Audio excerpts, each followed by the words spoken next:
When most people think of the Red Skull, they think of a comic book villain. But the first thing I notice about him is the facial anatomy, because Red Skull exists in a strange place between a human face and a human skull. And after working on my high cheekbones series and spending months studying facial structure, cheekbones, jawlines, and the relationships between them, I started looking at this character quite differently. For instance, how far can you exaggerate the cheekbones? You can make them wider, you can make them protrude more, and how much flesh can you remove before he stops being believably alive? How close can you get to a skull before the face stops feeling human? In this video, I'll take Red Skull from the initial sketch, through pencils and inks, all the way to a digitally colored final illustration, while trying to preserve some of that classic 1960s and 1970s comic book feel that helped make the character so iconic.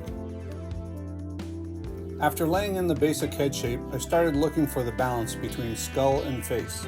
That's really the challenge with the Red Skull. If you draw a normal human head, he doesn't look like the Red Skull, but if you draw an actual skull, he stops looking alive. So the character has to exist somewhere in between. I tried drawing the eye sockets a little deeper, and the cheekbones became a little sharper, and the jaw became more angular, to give it that sort of Red Skullish look, if you will. But there still has to be enough anatomy left to convince your brain that this is once a living face.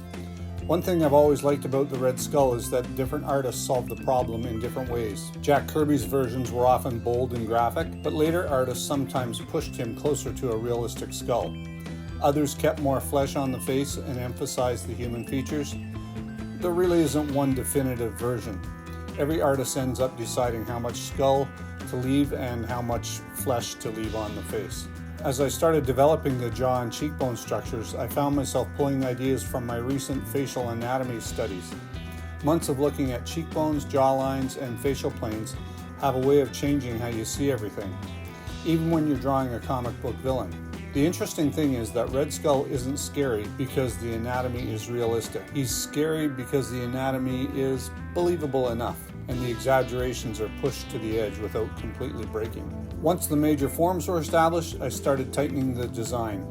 The brow became heavier, and the eye sockets did become deeper, and the cheek structure became more pronounced.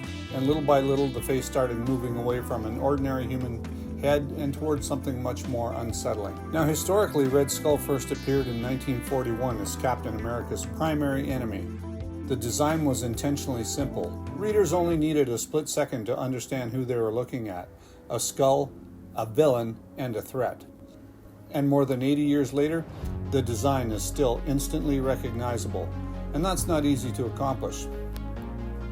Again, as the drawing developed, I kept resisting the urge to make him a literal skeleton. That wasn't the goal. I wanted enough flesh to suggest a living face underneath, and enough comic book energy to keep him feeling larger than life.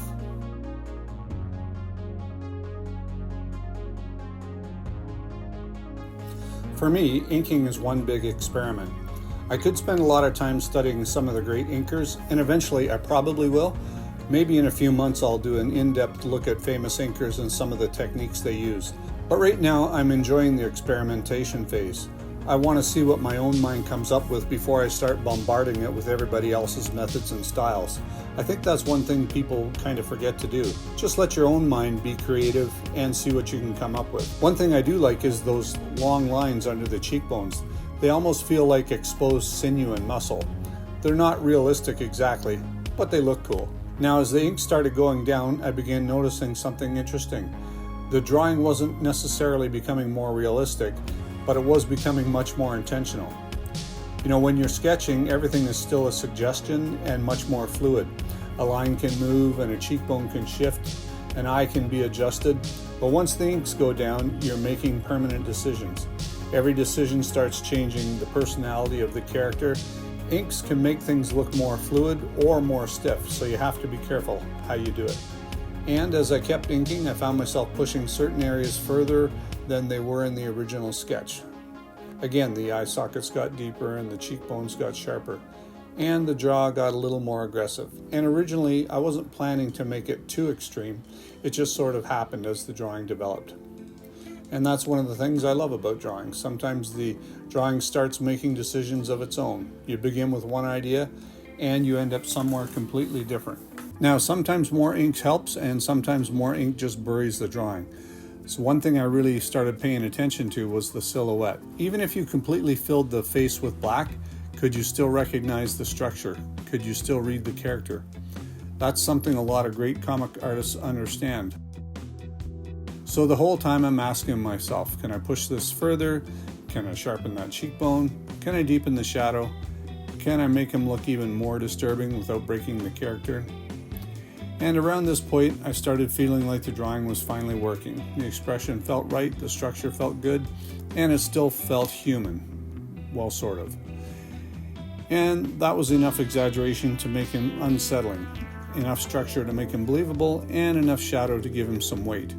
I made a decision not to do full shading on this character, just to use the inking for the character outlines. And if I wanted to shade it, I would do that in the digital section.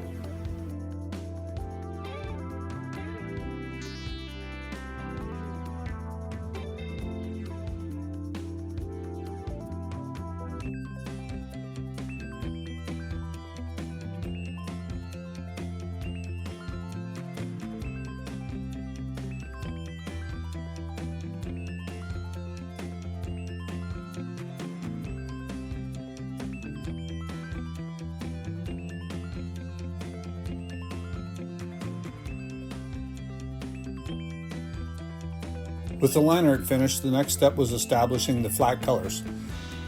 Nothing fancy here, no rendering, no special effects, just separating the major color families. The reds of the face or the blues of the uniform, the blacks and the grays.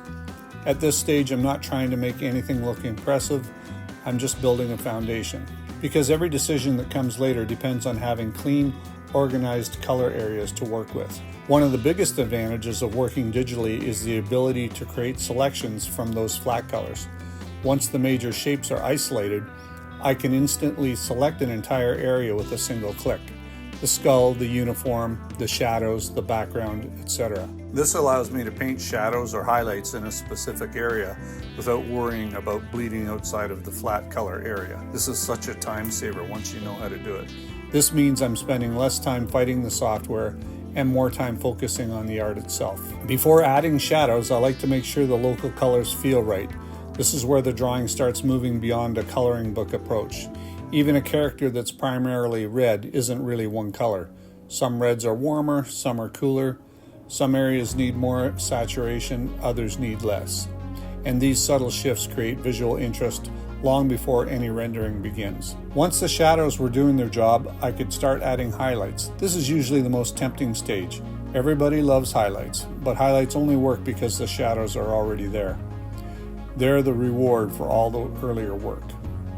A few carefully placed accents can suddenly make surfaces feel glossy or bones feel hard, and forms feel dimensional.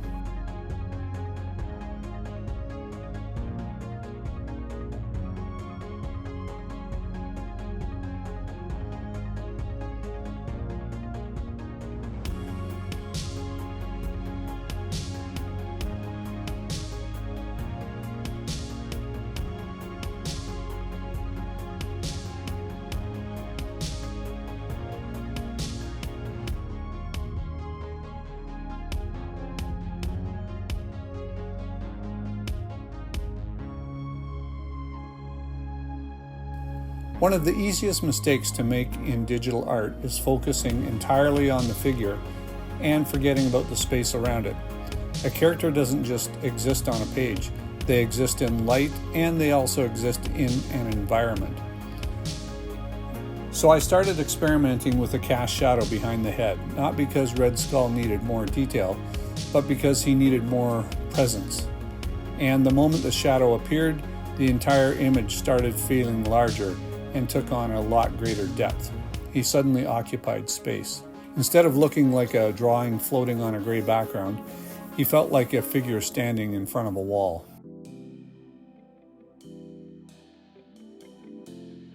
And there it is, my interpretation of the Red Skull, a character that exists somewhere between a living face and a human skull. And working on this piece gave me another chance to explore many of the ideas I've been investigating lately. Facial structure, cheekbones, jawlines, and stylization, and how artists can push anatomy far beyond reality while still keeping it believable. What started as a simple drawing project ended up becoming another anatomy investigation.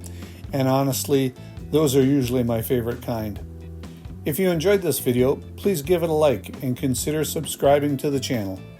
I'm currently exploring everything from anatomy and facial construction to comic book art, character design, and the artistic decisions that make these characters so memorable. And if you'd like to see more videos like this one, let me know in the comments. Thanks for watching. That's it for now.